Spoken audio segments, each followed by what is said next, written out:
I've been telling you for a while that God is going to bring a judgment that he's been talking with me about. And I've been telling you that it is a timely judgment that is referred to as a razor. And the reason why it's referred to as a razor is because God is taking the final collection of people who have been called, whom he's been testing to see if they're really in this covenant, to see if they're really circumcised in heart, and he is shaving them down into a remnant. And we learn in Isaiah that the way that he's shaving is through hardening. And so he tests, and if you don't return, if you don't have a heart for him, you are not in. This is not something that I'm making up. This is absolutely biblical. This is absolutely what he describes in his word. And the timeliness of this judgment is that I have also been telling you that the Antichrist is going to rise next year, within a year. Less than a year. I think we're at 10 months now.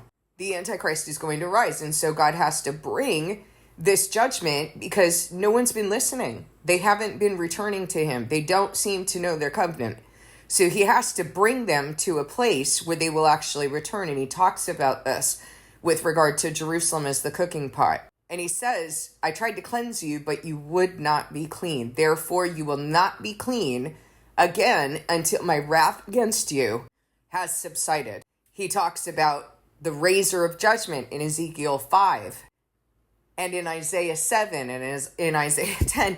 He talks about this king of Assyria that he's going to bring against his people in order to shave them down. And he also talks about sword, famine, wild beast, and plague in both Revelation 6 and in Jeremiah. And he brings this before he brings the king of Babylon, the Antichrist, in order to weaken the people so that when Babylon rises, it will not be difficult for Babylon to take over. Is this because God is BFFs with Babylon? No. It's because Babylon and the king of Assyria and any other judgment that he brings against his people are tools in his hand. And in fact, he even refers to the king of Assyria as the club of his wrath. It has been discussed by literally all of the prophets. Like, these judgments have been discussed by all of the prophets and pointed forward. We see this in Habakkuk, Micah, Isaiah, Jeremiah, Ezekiel. And then you see that language of something that has been fulfilled being used again in the book of Revelation in order to let you know, in order to signal to you, if you actually are reading his word, do believe in his word, are pursuing his heart, then you know, okay, these things happened before. Why is he using this language again of Babylon or sword, famine, wild beast, and plague or razor of judgment? Why is he using this? Because those things happened as an example to us. And so if he's using that same language, they're going to happen again. And we should understand why, and we should understand how. And that's what I've been talking with you about. And so as this plan is coming into view, the very things I have been telling you about, and you should be able to recognize, I've been quiet on the channel because he shut my mouth as he is fulfilling what he told me to speak. Most of you live in the United States. Are you at all concerned that there are thousands of drone sightings throughout the United States? Are you at all concerned about the lack of transparency from the United States government? Are you at all concerned that Russia threatened us a year ago that if we didn't stop doing what we're doing, what we have continued to do, that they would respond? Are you at all concerned that Iran has also threatened us? Does it remind you of anything I've been saying that's going to happen with regard to the king of Assyria, with regard to Arab nations, with regard to this counterfeit prophecy of Armageddon that is going to supposedly rise? Though it's not Armageddon, but God is handing counterfeit Christianity over to delusion. Are you concerned about any of that? Is it coming into view or not? It doesn't matter whether these drones are coming from an Iranian mothership or they are United States drones that are essentially sniffing out nukes. Those are the two viable theories I've heard. It doesn't really matter how he's doing it. What matters is that he's doing it. And what I've spoken to you is true. God does not give me a play-by-play. I have to sit here and I'm in more pain than anybody else for having spoken things that I have no power to fulfill. But he's doing it, and your normal is about to go away, guys. I've spoken many things to you over the months. No one has yet to respond. Let me tell you what you are supposed to be doing right now. Isaiah says, "Go, my people, hide yourselves, close your doors, hide yourselves for a little while until his wrath is passed by." And if you know the word, and if you pursue God's heart because you have a heart for him, then you remember Passover when you read that. And if you have been observing Passover correctly, then you know that you go into your house, you are a house, and you cleanse your house of yeast. You go into isolation. You return to God. You don't just close your door and hide and not do anything. Isaiah knew this. Isaiah was not implying that there's anything special about you if you don't do the things that God has told you to do. That's the only thing that makes you special, is if you bear the fruit. So this is what I've been doing. As his plan is coming into view, I know my covenant. I know that my covenant is to be refined, purified, and made spotless. And I know that the consequences that God has sent in my life are intentional. The grief that he sends in my life, it's intentional. So if I feel emotional discontent, physical discomfort, if he's rising a memory or a dream or circumstances are affecting me, I know that I need to use those things in order to get deeper into my work and to be molded into what he wants and what is going to be useful to him, because I don't belong to myself. And in order to bring me into the right position to understand what he's doing, he has been bringing grief on me. Some of it has to do with my sin that needs to be cleaned out of me. Some of it has to do with just the nature of things and me needing to be brought into a place so that I can understand certain things that he speaks to me. I'm going to give you an example of that. Earlier today, I pulled out a piece of Scotch tape, and I was going to use it for something. And then I decided, no, I think it might melt in this, project that I was doing. I'm not really in the habit of just taking something that I've deemed to be trash and leaving it wherever. I usually would throw that into the trash right away. But for some reason, I set this tape on the counter. Maybe I was getting this thing together and I set it there for the moment. I don't really remember doing it. But I went about my business, and then I was cleaning the counter maybe 20, 30 minutes later, and I could not scrub this thing off the counter. And it looked, like a little brown, like something that had been burned or something like that. So I started scratching at it with my nail, and it was peeling up like a coating. So I'm like peeling this up, not remembering that I set tape down there. I still don't remember that I set tape down there. But it's like peeling up, and I'm thinking, I have quartz countertops. Like, why is there a coating on my quartz countertop? But then I thought, well, maybe something went wrong. So if you can imagine like peeling up your countertop, it's really distressing. And, as you're peeling, you don't know how far back that's going to go. And I couldn't see that there was any tape on there. I think what I had done is set something hot on top of it. It just kind of melted with the countertop. In any event, the thing that I said, and this is really important, okay? You might hear this story, you might think, oh, you're just making this up as you go through it or something like that. I mean, listen then. Listen for what God is saying in every situation, and read the Bible and see that he brings things up for all of the prophets and then speaks to them through those parables. He doesn't just speak through verbal parables. He will create a parable or a metaphor in your lived experience, and then he will ask you about it or teach you through it. Jeremiah, what do you see? I see 2 baskets of figs. What do you see, Jeremiah? I see the branch of an almond tree. You've seen correctly, for I'm watching to see that my word is fulfilled. The word of the Lord came to me again. What do you see? I see a pot that's boiling, I answered. It's tilting toward us from the north. The Lord said to me, from the north, disaster will be poured out on all who live in the land. I'm about to summon all the peoples of the northern kingdoms, declares the Lord. God speaks through these things. And so as I'm peeling up this tape, I'm distressed because I'm wondering, did something go wrong with my quartz countertops after all these years that they are now suddenly peeling up? I don't even believe there's a coating on quartz countertop. I mean, I don't know anything about these things, but I do know that quartz countertops are ideal and you can set hot things on them and they're not going to start peeling up or something. But anyway, I am peeling this up and I'm distressed about it. And I said, Lord, are you crumbling my house? And he knows what I'm saying when I'm saying that. He knows what's in my heart as I'm asking him that. Are you destroying me or are you testing me? And this is always my question with God, guys. I always want to know what he's doing because that's the only thing that matters. It doesn't matter that I'm upset about something because ultimately he can bring grief on me in order to deal with me on certain things. The important thing about this is that you know how to listen to God, because I hear people say far too often, oh, well, Carrie, you hear from God. I don't hear from him in that way. Well, let me tell you what the Bible says.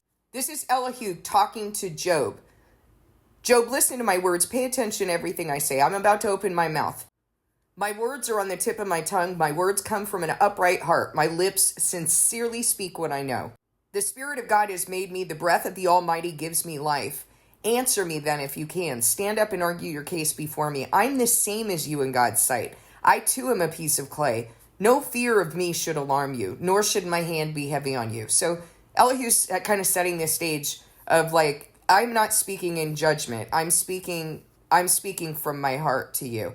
But you've said in my hearing, I heard the very words, I'm pure and I've done no wrong. I'm clean and free from sin. Yet God has found fault with me. He considers me his enemy. He fastens my feet in shackles. He keeps close watch on all my paths. But I tell you in this, you're not right. For God is greater than any mortal. Why do you complain that he responds to no one's words? For God does speak, now one way and now another, though no one perceives it. So don't say to me that I hear from God in a different way. I listen to God. I look for God's word. I listen and watch and hang on every single thing that happens in my life so that I can hear what God is speaking to me, because I believe in a sovereign God. I don't believe in a by chance God. I don't believe in a coincidental God. I believe in a God that is doing something with me at all times that I need to receive, and I need to perceive it in order to receive it. In a dream, in a vision of the night, when deep sleep falls on people and they slumber in their beds, he may speak in their ears and terrify them with warnings. So do you need to listen while you're sleeping? Yes. Do you need to pay attention to your dreams? Yes. To turn them from wrongdoing and keep them from pride, to preserve them from going to the pit or their lives from perishing by the sword. Or someone may be chastened on a bed of pain with constant distress in their bones so that their body finds food repulsive. And their soul loathes the choicest meal. Their flesh wastes away to nothing, and their bones once hidden now stick out. Oh no, don't blame the victim. No, don't even blame God for doing that, right? Like you're blaming God. No, you're acknowledging a sovereign God who is sovereign over everything, including your illness. And as a matter of fact, your illness is not something he needs to come against. Your illness is something you need to receive from him, why he sent it. Because if he sent it because of your sin, which is what is established in the word, then it's going to go away through your repentance. Their flesh wastes away to nothing, and their bones once hidden now stick out. They draw near to the pit, and their life to the messengers of death. Yet if there's an angel at their side, a messenger, 1 out of 1,000, sent to tell them how to be upright, and he's gracious to that person, and says to God, spare them from going down to the pit. I've found a ransom for them. Let their flesh be renewed like a child's. Let them be restored as in the days of their youth. Then that person can pray to God and find favor with him. Not, oh God, which doctor should I go to? Anoint the hands of the doctor. Anoint this pill I'm going to take. Or the hands of this doctor to cut me open. Because you're not enough and your word isn't true when you say, if you obey me, I won't put on you the diseases that I put on the Egyptians. I am the Lord who heals you. You couldn't possibly mean that for us. You meant that only for the Jews, right? Because they're the only ones who we're required to observe the covenant and believe what you have to say, because now you gave us science. You gave us a field that denies that you exist, therefore we don't rely on you, that sets up idols and uses witchcraft to heal us. That's what you gave us in these days to the Gentile Christians, right? Let that person pray to God and find favor with him, and they will see God's face and shout for joy. He will restore them to full well-being, and they will go to others and say, I've sinned, I've perverted what is right, but I did not get what I deserved.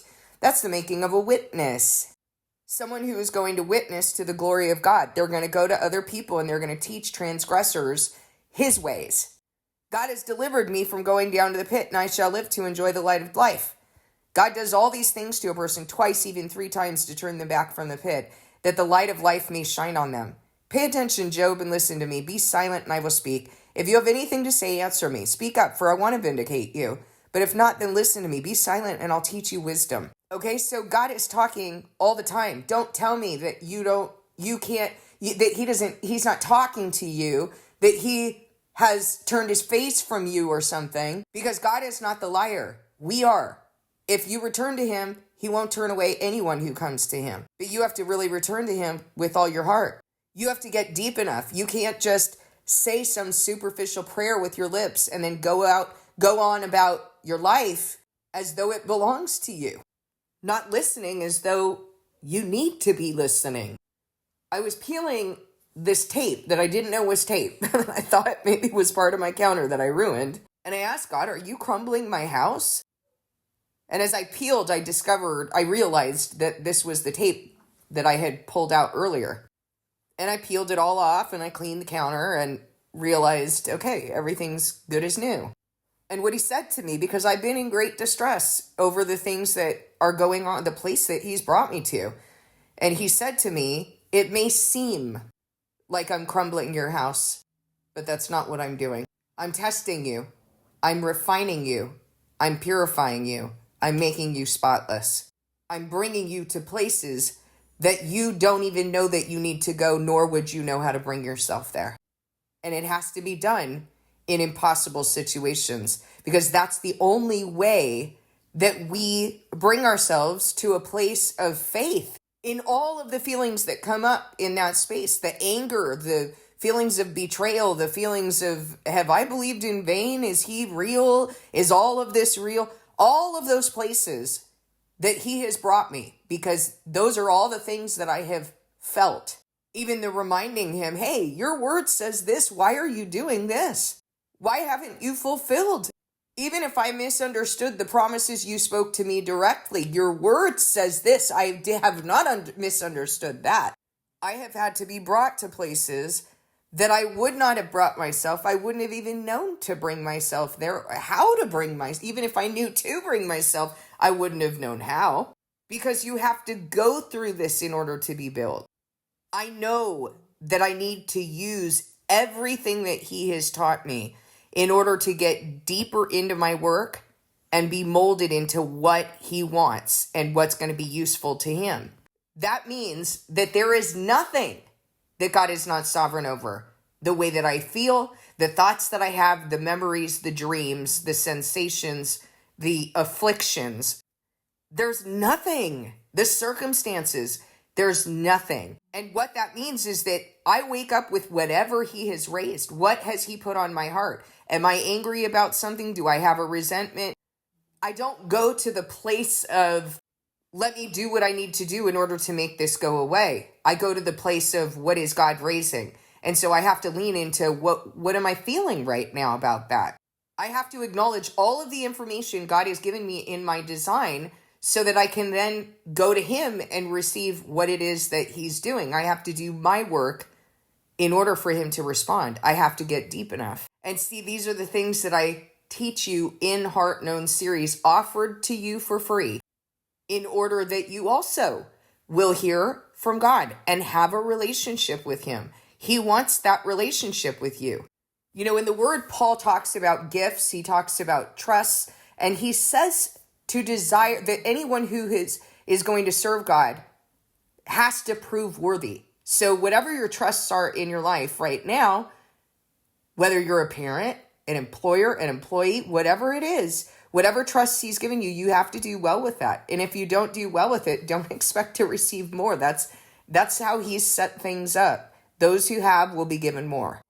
But Paul, when talking about these gifts, he's speaking with early Christians and he's saying, yeah, you guys have tongues, but what you should be desiring is prophecy, the ability to speak a message that's going to edify others. Otherwise, if you just speak a tongue that no one can understand, interpret, then all that is just between you and God. And of course, God would not give a tongue for it to just be between you and God, because God can speak to you in your native language.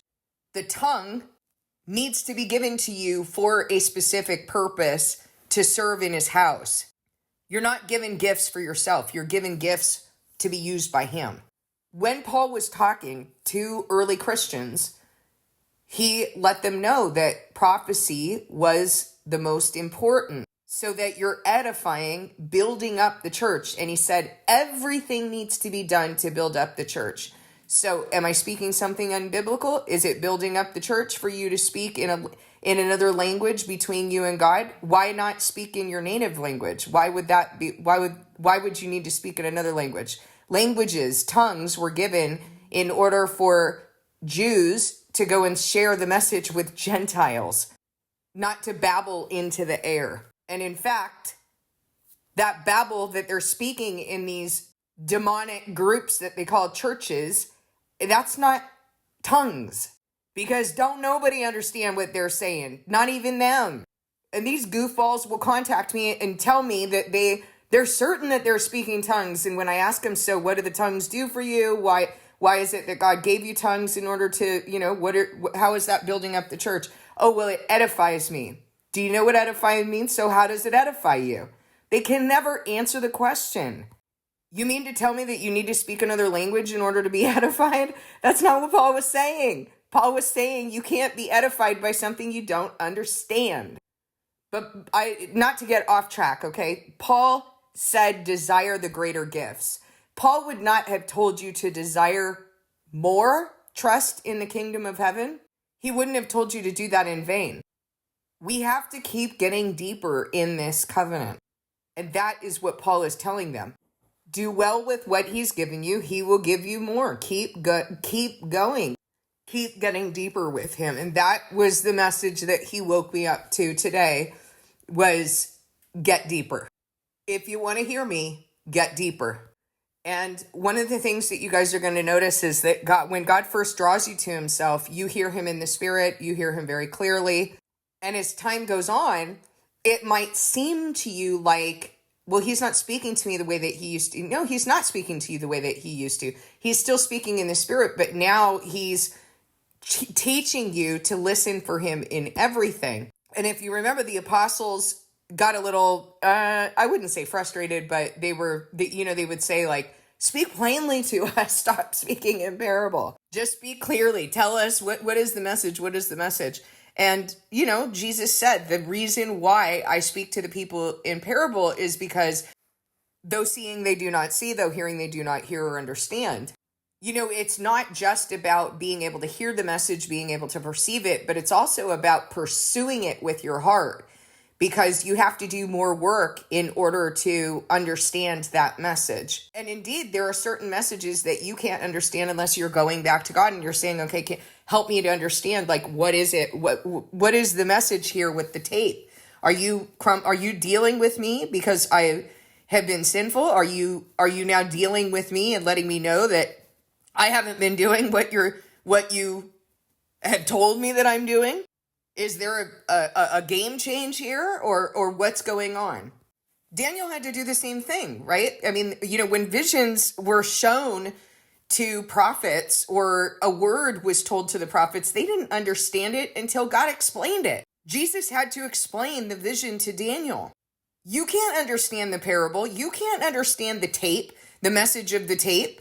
We need God in order to understand these things. And so you see, like when Jesus talked about the parable of the sower, he told them the message, and then he said, this is the message of the parable of the sower.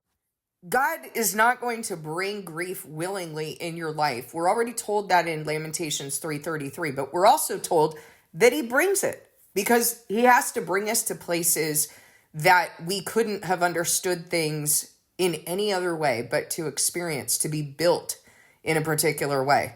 So I want you to understand that grief is a consequence of not returning to him and receiving what it is that he's building.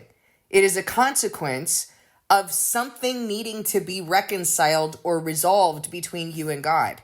My mother, when she would go through something, used to often say, and I'm not saying this to disrespect my mother, but my mother did not have understanding. And she would say things like, if God was doing something, she would say, Lord, what have I done to deserve this? What have I done to deserve this?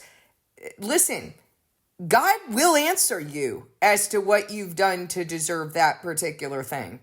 But you don't ask the question and then not listen for the answer. Because I know that God was speaking. He was letting my mom know. She did not have the ability to listen. And this is what I'm trying to tell you. You need to perceive the way that God is speaking to you, because there's no time for you to mess around and speak empty words like my mother was doing and then not listen to the many ways he speaks. If God is bringing grief, or if you are losing God's spirit of peace and rest, love, power, sound mind, self-control, that's the spirit he's giving you. If you are losing that feeling, that's your gauge. If your peace is disrupted, that is your gauge. That's how you know that you need to do something to reconcile yourself to God. So you need to start paying attention. You need to open your eyes and listen to the dreams you're having, the circumstances he's bringing, the memories he's bringing, the feelings he's bringing, all of the design that he's given you. He intends to use that to speak to you. As time goes on, God will make it a little bit more, I don't know if difficult is the word, because it's not difficult. It's more of like, during the wooing process, how the woman's kind of leaving a trail for the man to follow her. It's a little like that. His peace is not going to be as easy to just get as it was in the very beginning when he was wooing you to himself. Because now he's taking you to deeper and deeper places, and he's training you to listen in all of these different ways. It's not going to be that easy.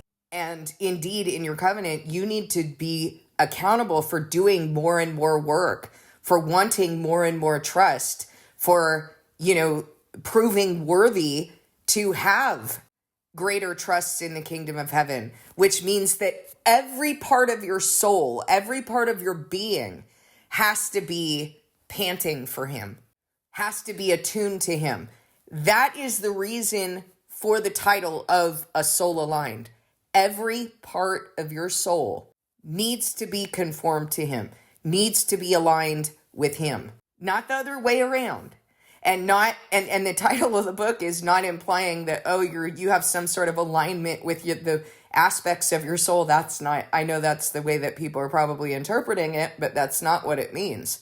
You're a soul, and you as a soul have been designed as a vessel where God is in your heart, a new heart that he's given you, a softened heart, and he's moving you to follow his laws and keep his decrees, not the other way around. And if he's doing that, and he is making you a new creation, then every part of you has to be aligned to him. Every part of you has to be in agreement with him. And so why would he just speak to you in one place? He's going to speak to you in every place, and he's going to let you know what he's calling you up on, what he's expecting from you, and how he's molding you. Please discern this message with God.